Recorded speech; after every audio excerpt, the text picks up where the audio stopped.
வந்து கேள்வி கேட்கணும் பொண்டாட்டி அப்படிங்கிற மாதிரி எஃப்ஜே வேற தலை வேற இல்லை. அவன் வந்து போய் வினோத் வேற போட்டு கொடுக்குறான். ஏன்னா உரிச்ச பூண்டே அங்கங்கே போடுறாங்க. அப்போ தோலும் அங்கங்கே வருது. உரிச்ச பூண்டு அந்த கார்பெட்டில் விழுது.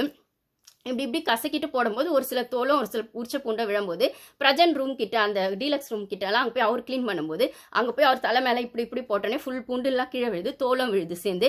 அப்போ அந்த உரிச்ச பூண்டுலாம் வந்து கீழே இருக்கிறத எடுத்துகிட்டு வந்துடுறாங்க சாண்ட்ரா. அதை பார்த்த வினோத் வந்து பாருங்க அவன் எஃப்ஜே கிட்ட தான், நீ தானே தலை கேளு பாரு, உரிச்ச பூண்டெல்லாம் கீழே அங்கங்கே விட்டு அதை அப்படியே எடுத்துகிட்டு வந்து சமைக்க போகிறாங்க, ஹைஜீனே இருக்க போதில்ல, நீ கேளு அப்படின்னும் போது பிரஜன் கிட்ட போயிட்டு அந்த மாதிரி பண்ணுறாங்க சாண்ட்ரானா. இன்னும் எஃப்ஜே வந்து அவன் எங்க எவனுக்கா தைரியம் இருக்கு அவன் பிரஜன் கிட்ட போய் நிற்கிறதுக்கு பலாருன்னு ஒன்று கொடுப்பானே, எவனுக்கும் வாய் வரமாட்டேதாங்க. விக்ரம் கிட்டேயும் வரமா, விக்ரமுக்கும் வரல, எஃப்ஜேக்கும் எவனுக்கும் வரல.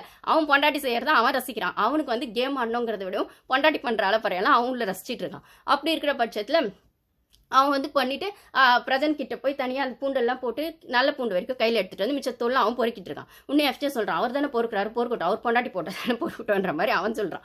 அப்போ இந்த சைடில் வந்து இவன் வினோத் வந்து அப்போ தான் ஹைஜீன் ரொம்ப முக்கியன்ற மாதிரி. அப்போ வந்து உடனே வந்து சொல்லிடுறான் எஃப்ஜே, நீங்கள் அந்த பூண்டெல்லாம் போடாது, இல்லை அதெல்லாம் போடல, அதெல்லாம் ட்ராஷில் போட்டாச்சுன்ற மாதிரி அவங்க சொல்கிறாங்க. ஸோ இப்போ அந்த இடத்துல ஹைஜீன் ரொம்ப முக்கியன்றதை மீறி வர கெஸ்ட்டுக்கு க்ளீனாக இல்லைங்கிறது ஒன்று இருக்குது. அப்போ பிரஜன் விழுந்து வேற எல்லாத்தையும் க்ளீன் பண்ணுறாரு. உடனே விக்ரம் சொல்கிறாரு, நீங்கள் டைம் வேஸ்ட் பண்ணுறீங்க, போ அதெல்லாம் க்ளீன் பண்ண வேணாம், வரவங்க கிட்ட நம்ம சொல்லி அவங்கள நம்ம மாட்டி விட்டுலான்னு சொல்லி டாஸ்கே வந்து வெளியிலேருந்து ஆடியன்ஸ் வந்தால் இவங்க மாட்டி விட்டுருணும், இவங்க தப்பாக டாஸ்க் ஆடுறாங்க, இல்லை இவங்க வந்து சரியான கண்டஸ்டன்ட் இல்லை, இவங்க டிசிப்ளின் இல்லைன்ற மாதிரி இந்த டாஸ்க். ஏப்பா அதுக்கு நீ உங்கள் டீமை பண்ணி கடகடன் இப்போ டாஸ்க்குள்ளே அவங்க ஒன்று பண்ணாங்க, டாஸ்க்குள்ளே நீங்கள் க்ளீன் பண்ணணும், டாஸ்கில் தான் இருக்கணும்னு பிக் பாஸ் சொல்லிட்டார். கடகடன் டீமை கோஆப்ரேட் பண்ணி நீங்கள் க்ளீன் பண்ண வேண்டியது தானே. பிரஜன் ஒரு பக்கம் க்ளீன் பண்ணுறான், கமருதீன் பண்ணுறான், அமித் கூட பண்ணுறாரு. இது நம்ம டாஸ்க்கு நம்ம பார்க்கறத விட வர கெஸ்ட்டுக்கு நம்ம பார்க்கணும், நம்ம செஞ்சிடலாம் அப்புறம் கூட பேசிக்கலாம் அப்படின்னு. ஆனால் இந்த விக்ரம் மட்டும் என்ன சொல்கிறான், இவனும் செய்ய மாட்டானா உடம்பு வணங்கி, ஏன்னா செய்ய முடியாது சாருக்கு தான், இவனும் செய்ய மாட்டானா மற்றவங்களையும் செய்ய விட மாட்டான். கேட்டால் சீஃப் கெஸ்ட் வந்து அசிங்கப்படலாம், எல்லாருமே சேர்ந்து அசிங்கப்படலாம், அவங்க தான் க்ளீன் பண்ணுறட்டு, அவங்க தான் அது மாதிரி பண்ணாங்கன்னு சொல்லி அவங்கள மாட்டி விட்டுடலாம்,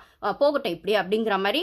அந்த ஷோவோட எத்திக்ஸும் ஷோவோட டிக்னிட்டியே போனாலும் பரவாயில்ல, நீ இவனோட செல்ஃபிஷ்னஸும் ஆட்டிடியூட்னஸும் அங்கே வெளியில் வரும்போது அமித் பிரஜன்லாம் வந்து இல்லை அது சரியாக வராது, சீஃப் கெஸ்ட் வரும்போது இப்படி இருந்தால் சரியாக வராது, ஒன்று நம்ம க்ளீன் பண்ணிடணும், இல்லை ஏதோ ஒன்று பண்ணணும், மற்றது அப்படியே விட முடியாது, நம்மளும் தானே சேர்ந்து திட்டு வாங்கணுன்ற மாதிரி ஒன்று பண்ணோன்னே வர வழியில் இவர் என்ன பண்ணுறாருன்னா பூண்டு தோல் அப்படியே டெக்கரேட் பண்ணிடுறாராம். அங்கங்கே இருக்கிற பூண்டெல்லாம் வச்சுட்டு பூண்டு வச்சு ஒரு பாட்டும் ரெடி பண்ணி வச்சிடலாம், அந்த மாதிரி பண்ணிடலாம் பிளான் பண்ணி. ஏன்டா வேலை செய்யாமல் இருக்கிறதுக்கு இதெல்லாம் ஒரு சாக்காடா, என்ன சொல்லுவாங்களே ஆட தெரியாதவளுக்கு மேடை போனன்ற கதையா. உனக்கு வேலை செய்யல போயிச்சு, நீ 2 நாளாக ஸ்கிட்டுன்னு இருந்த பெர்ஃபார்மன்ஸ்னு உனக்கு பைத்தியம் பிடிச்சிடுச்சு. அதில் தான் நீ வேலையை செய்யாமல் மற்றவங்க மட்டும் செய்கிற வேலையை மட்டும் நல்லா வாங்கிட்டு சாப்பிட்டு நீ வந்து பெர்ஃபார்ம் பண்ணேன்னு சொல்கிறேன். அதை நீ பெர்ஃபார்ம் பண்ணுறதுக்கான எனர்ஜி அவங்க செஞ்ச சமையல்லேருந்து தான் வந்துச்சுன்னு கொஞ்சம் நன்றி விசுவாசம் கூட உன் டீமுக்கும் இல்லை, இந்த ஆப்போசிட் ரம்யா டீமுக்கும் இல்லை. அப்போ நாங்கள் செஞ்சதுக்கு எங்களுக்கு ரெக்கக்னேஷன் கிடைக்கல, நாங்கள் இன்னைக்கு இப்படி தான் செய்வோம், என்ன வேணா நீங்கள் பண்ணிக்கோங்க அப்படின்ற மாதிரி சாண்ட்ரா ஒரு ஸ்ட்ராங்காக ஒரு ஸ்டாண்ட் எடுத்தாங்க. அதுக்கு பாரு திவ்யா எல்லாம் இந்த இடத்துல கனியம்மா தொலைஞ்சு போயிட்டாங்க. பெருசாக ஒன்றும் அவங்க பண்ணலை. ஏன்னா விக்ரம் வந்து கனியை வந்து ஏதோ ஒன்று பண்ணுவாங்க நினச்சா சாண்ட்ரா ஆட்டத்துக்கு யாருக்கும் ஈடு கொடுக்கவே முடியல. பாரு இதுதான் சாக்குன்னு பாரு வேணவும் அவங்க சைடுக்கு ஒரு ஸ்டாண்ட் எடுத்தாங்க. திவ்யா கேட்கவே வேணாம், சாண்ட்ராவோட ஜால்ரா அப்படின்னும் போது எல்லாருக்கும் அப்படியே அள்ளு விடுது. ஆனால் செம்மையாக இருந்தது இது லைவ்ல பார்க்க. 2 நாள் டாஸ்க் போராக போனதுக்கு என்னங்க விக்ரம் ஸ்கிட்டு பெர்ஃபார்மன்ஸ் அப்படின்னு. இன்னைக்கு நடந்தது பாரு, இதுதான் ரியல் சம்பவம், இதுதான் பெர்ஃபார்மன்ஸ் அப்படிங்கிற மாதிரி தான் இருந்தது. இது ஆக்சுவலி இந்த ஸ்கிட்டு அந்த தொடப்பத்தை வச்சு போட்டு அந்த சுபிக்ஷா புருன்னு பாடினதை விட்டுட்டு இதை 1 hourல காட்டணும், என்ன காட்டுவாங்களோ எனக்கு தெரியல. ஸோ இதுதான் ஆக்சுவலாக நடந்தது. ஸோ இதுக்கப்புறம் வந்து உள்ளே வச்சு அதாவது சீஃப் கெஸ்ட் வரப்போகிறாங்கன்னு மெயின் டோரையும் க்ளோஸ் பண்ணிடுறாங்க. மற்ற இவங்க க்ளீன் பண்ணலை, கொஞ்சம் பண்ணவங்களே இவர் பண்ண விடலை. அப்போ வந்து அங்கங்கே இருக்கிறத வச்சு டெக்கரேட் பண்ணிடலாம், பாட்டு எழுதலாம். அதுக்கு ஒரு பாட்டு உட்காந்து திருப்பி எழுதுறாங்க, பூண்டுக்கு பாட்டு எழுதுறாங்களாமா, புத்திசாலிங்க பூண்டுக்கு பாட்டு எழுதுறாங்க. அப்புறம் வந்தது பார்த்தா நம்ம பூர்ணிமா வராங்க. பூர்ணிமாவை உள்ளே விட்டு நம்ம 2 நாள் முன்னாடி தான் வீடியோவில் கூட பேசியிருப்போம் மாயா பூர்ணிமா பற்றி. ஸோ பூர்ணிமாவை உள்ளே விட்டு இந்த சீசனுக்கு என்ன மெசேஜை பிக் பாஸ் சொல்கிறாருன்னு எனக்கு புரியல.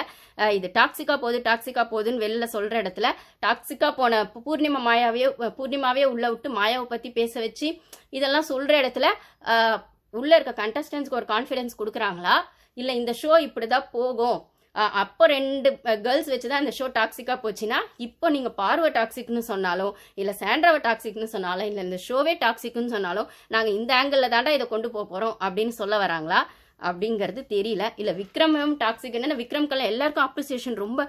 ஏன்னா ஹோட்டல் டாஸ்கில் உள்ளே வந்தப்போ நீங்கள் கேமே ஆடலை சரியா இல்லைன்னு அவங்க கழுவி ஊற்றுனாங்க. ஹோட்டல் டாஸ்க்லையும் சரி, வைல்டு கார்டு உள்ளே வந்தப்பவும் சரி. ஆனால் பூர்ணிமா வந்து சொன்னதை பார்த்தா அப்படியே உல்ட்டாவாக அப்படி ஒரு அப்ரிசியேஷன், கண்டஸ்டன்ஸ்க்கெல்லாம் அப்படியே ஒரு கான்ஃபிடன்ஸ் கொடுக்குற பேச்சு சொல்கிறாங்க. ஸோ என்ன சொல்ல வராங்க டீமுன்றது எனக்கு சரியாக புரியலை. அதுவும் ஃபர்ஸ்ட் அப்ரிசியேஷன் பாருக்கு போச்சுன்றதை மறுக்க முடியாத உண்மையாக இருக்குது.